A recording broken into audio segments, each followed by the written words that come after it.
Welcome back to Drum Electric. So in this video, we're going to be looking at actually how to start using your sample pad on a gig.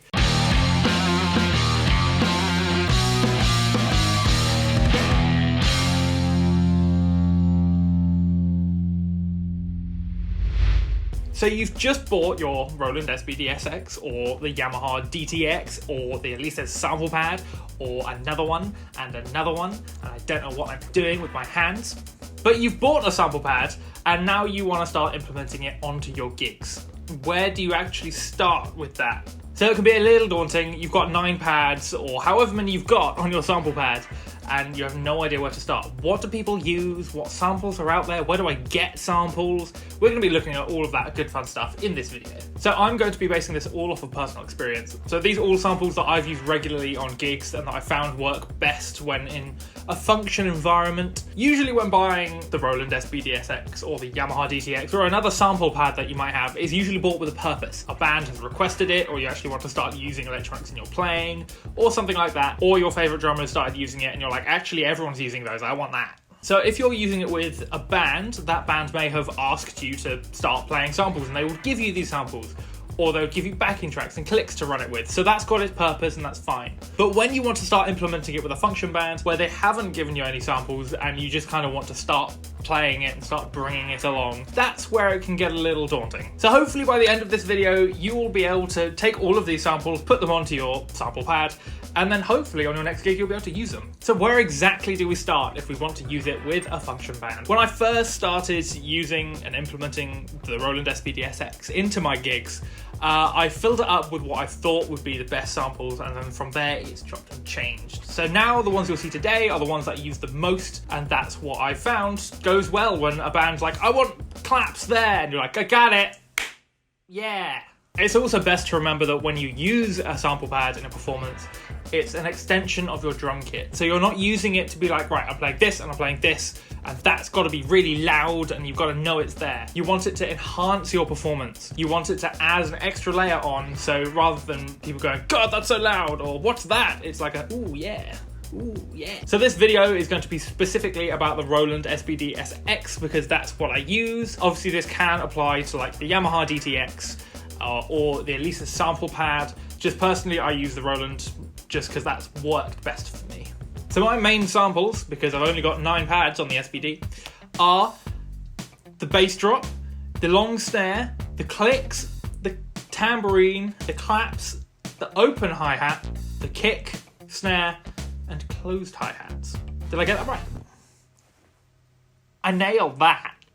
So they're the ones that I've kind of found and brought together and put together because they're the ones that I've used most on gigs. Now obviously this is my list, so yours will change depending on what gigs you do, but this is just a nice place to start. You can pretty much get most things with this, and as I said, it'll chop and change depending on what your band's needs are. So where do you actually find these samples? These samples can be found pretty much anywhere. The Roland SPD-SX comes with its own built-in samples, and these are amazing and they're great and I use them all the time. So also with this, I use the Elysis sample and loop library. I know, the Elysis one. It's actually really good. Everything's segmented out.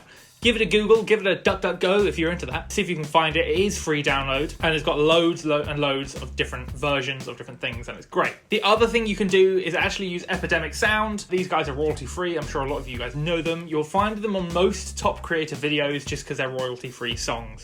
But they also have an SFX tab that you can search for anything. So if you need something, give that a search. I'm sure it's got something on there. The SFX library is ridiculous and I've used it many times, and it's also royalty free, so if you are in that situation where you need to worry about that sort of thing, well, you won't need to because it's all royalty free. So I highly recommend checking out Epidemic sound. If not, you can always just Google it, DuckDuckGo it, job done.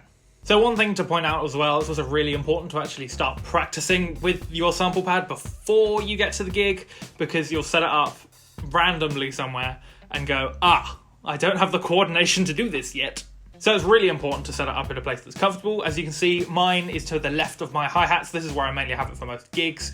It sometimes changes, but very rarely, just because my left hand's really easy to get to on that side. The other thing I've done, I've labelled it up with just some neon tape and a Sharpie, just so I don't have to memorize where my main patches are. Now you'll see 2 colours on there. There's a green and there's pink.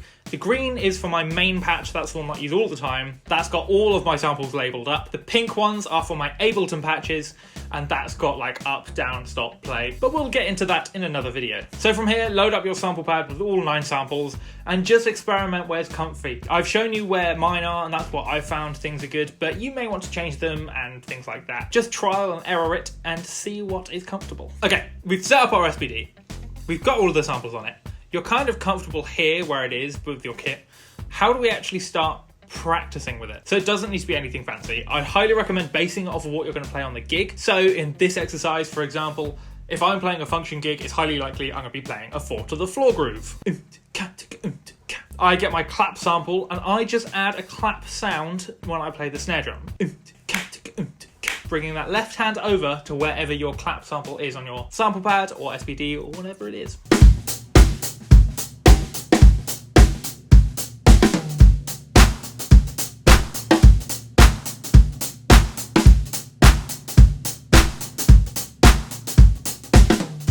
So once this is comfy and it's starting to sound good and you're like, yeah, I can comfortably get out of a fill and get into it, no problems, then just start adding your other samples. So for example, go for a fill into a bass drop, which will take you to your chorus. You can replace the snare drum on your SPD with your acoustic snare drum and vice versa. Just little things like that to get you used to practicing.